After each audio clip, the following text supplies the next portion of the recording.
Outubro é o mês do Dia das Bruxas e por isso costuma ter a estreia de vários filmes de terror. Esse ano não foi diferente, a gente teve várias estreias de filmes que estavam sendo muito esperados e acabaram decepcionando, mas também alguns que foram gratas surpresas para a crítica. Um desses filmes que teve bastante repercussão foi Barbarian ou Noites Brutais, sobre o qual a gente conversa hoje aqui no Cinéfilo. Então, se você quer saber um pouquinho mais sobre esse filme, dá um like aqui no vídeo, se inscreve aqui no canal e vamos lá! Oi pessoal, tudo bem? Eu sou a Lu e esse é o canal Cinéfilo. Barbarian ou Noites Brutais é um filme de 2022 dirigido pelo Zach Cregger, que é estrelado pela Georgina Campbell, pelo Bill Skarsgård, que fez o Pennywise nos filmes It, e pelo Justin Long. Ele estreou nos Estados Unidos esse ano na Comic Con em San Diego, fez bastante burburinho, teve aclamação da crítica e estreou no Brasil essa semana na plataforma de streaming da Star Plus. Na trama a gente vai acompanhar a Tess, uma jovem que vai para Detroit para uma entrevista de emprego e aluga uma casa para passar a noite. Porém, ao chegar no lugar, ela descobre que já tem uma pessoa ficando na casa, o Kit, que alega ter alugado a casa por outro aplicativo. Sem ter muito o que fazer, até por ser já tarde da noite, ela, mesmo com receio, acaba ficando no local, mas vai descobrir que aquela casa lá tem mais perigos do que aparentava. A parte inicial de Noites Brutais é construída como um terror, um suspense psicológico que em momentos é bastante tenso. A gente é convidado a acompanhar, a ficar na pele da Tess, essa mulher nessa situação tão incerta de dividir uma casa com um homem estranho. E a gente acompanha a incerteza de saber se ele é uma pessoa perigosa ou não, e por grande parte das interações entre eles dois, o filme deixa isso bem dúbio. Tem horas que ele parece um cara legal e tem horas que ele tem uns comportamentos meio estranhos, que é exatamente como a personagem da Tess deve estar se sentindo. O filme consegue fazer a gente sentir essa situação dela. Um dos comportamentos que mais me deixou em estado de alerta ali no começo foi quando ela tentou ligar para um hotel, né, para ficar em outro lugar, e aí ele fala: nossa, vai ter uma convenção médica na cidade, acho que todos os hotéis estão lotados. Sendo que é Detroit, sabe? Uma cidade bem grande. Será que uma convenção médica ia deixar todos os hotéis da cidade lotados? E o filme também ele usa de umas técnicas de som, de pôr algumas músicas meio sinistras, um som meio sinistros, para quando a gente tá vendo alguns detalhes das cenas, tipo quando o Kit faz uma xícara de chá pra Tess e a gente não sabe ali qual é a intenção daquela xícara de chá, se tem alguma coisa ali errada ou não. Ou em closes da Tess trancando as portas, que são sempre mostrados, ou principalmente quando ela esquece de trancar a porta do quarto, a câmera fica lá parada pra gente olhar para aquela porta e pensar: mulher, você esqueceu de trancar.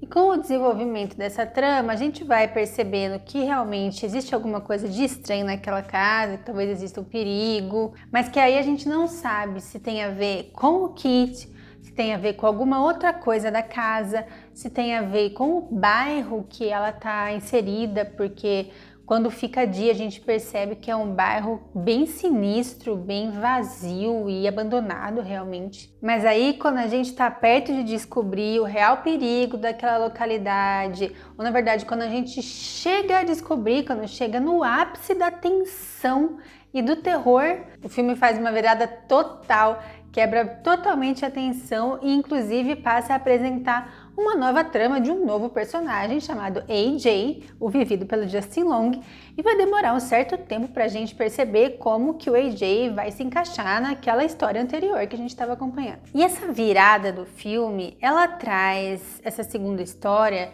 que vai adicionando mais camadas de significado à trama, até porque depois a gente vai ter ainda uma outra linha temporal apresentada, um outro personagem que vai se ligar a essa mesma localidade. Essa quebra de tensão que demora bastante tempo e tem até um certo nível cômico.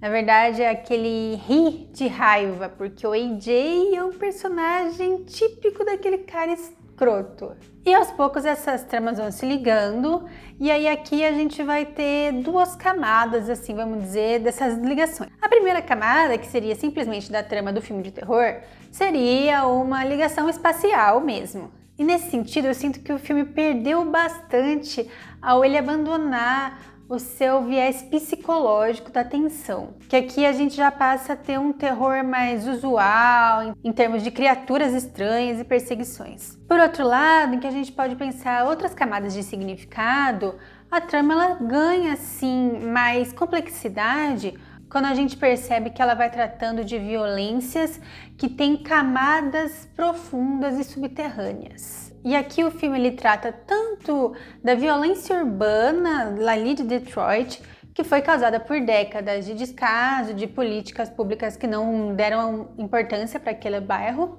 mas principalmente a violência sofrida por mulheres e o medo que as mulheres passam por comportamentos masculinos. Aquela eterna incerteza que as mulheres têm de se elas podem confiar ou não em um homem desconhecido. Então, enquanto filme de terror, eu me envolvi bastante com a tensão psicológica do início, mas eu acredito que o filme perdeu força ao abandonar esse viés. Por outro lado, o fio condutor e alguns elementos das alegorias que ele utiliza para fazer esse comentário social sobre os comportamentos masculinos, ele é interessante. Mas talvez eu sinto que faltou uma maior coesão entre as partes do filme para ter um maior impacto. Mas vamos dizer assim que ele é um terror pós-Me Too. E agora, para finalizar esse vídeo, eu vou dar algumas interpretações possíveis do que eu acredito que esse filme quis dizer, o que ele quis tratar. Essa parte vai ter spoilers, então caso você não tenha assistido ainda, vai lá no Star Plus, assiste, depois você volta aqui, vê essa interpretação e você me conta se você concorda ou não comigo, beleza? A interpretação que eu tive desse filme, principalmente no sentido da casa, ela ir abrindo portas para lugares cada vez mais subterrâneos. E cada vez que a gente vai abrindo essas portas, a gente descobre cenários mais violentos.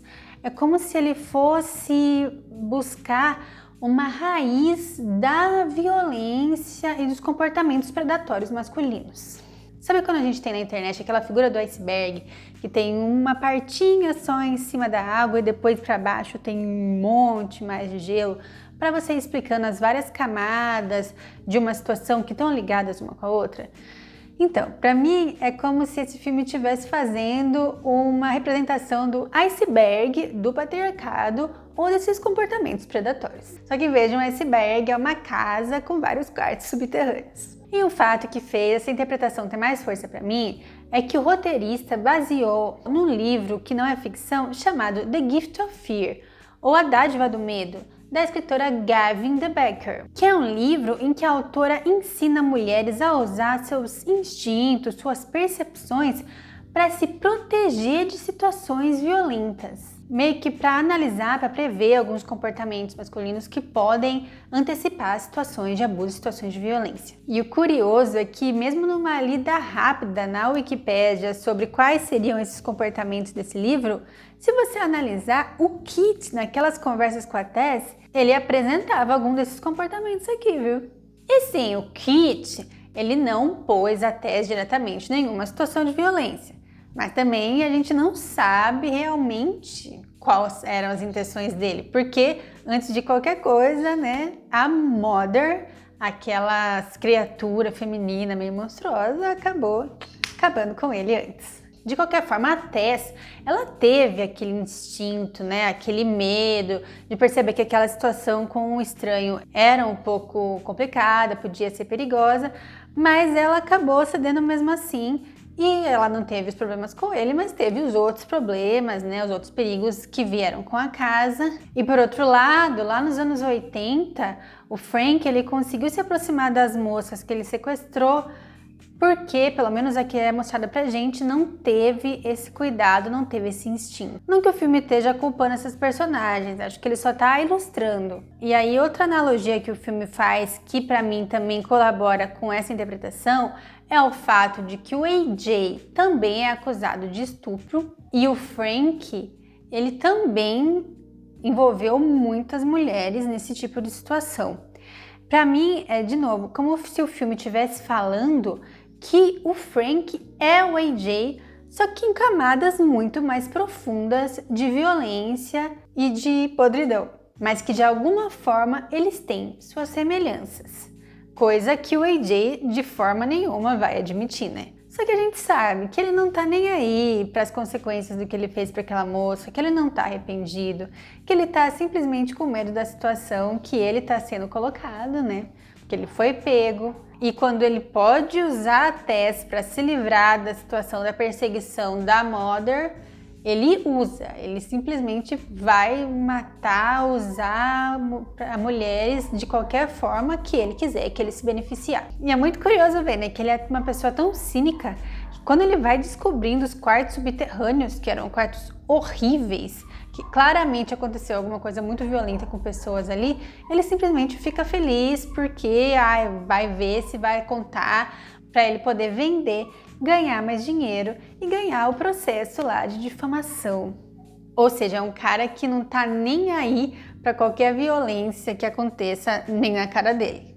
E é aqui no final, juntando todas essas camadas, que a gente vai percebendo que o filme pode estar falando sobre tudo isso. Só que na primeira metade a gente acompanha a situação do ponto de vista feminino na pele de uma mulher, e na segunda metade a gente acompanha um pouco mais desse ponto de vista do AJ, mas não de forma a gente se identificar com ele, né? Mas exatamente para a gente ver como esse tipo de comportamento, desse tipo de cara, que hoje em dia é muito comum, faz parte dessa rede de comportamentos predatórios que vem desde aquele tipo de comportamento do Frank lá. Comportamentos que causam o temor das mulheres. E aí a Mother, a mãe, ela pode personificar a raiva das mulheres depois de passar por séculos e séculos nas mãos do patriarcado. Então, resumindo, para mim, Noites Brutais, enquanto filme de terror, ele perde força, como eu disse, eu estava gostando muito do elemento psicológico do início, que ele abandona e o terror em si acaba ficando mais convencional, mas enquanto essa construção do comentário social, ele é interessante. São válidas suas analogias sobre os riscos e os perigos que as mulheres passam numa sociedade patriarcal que parece ter mudado, mas cujos alicerces, bases, raízes lá no subterrâneo ainda são as mesmas.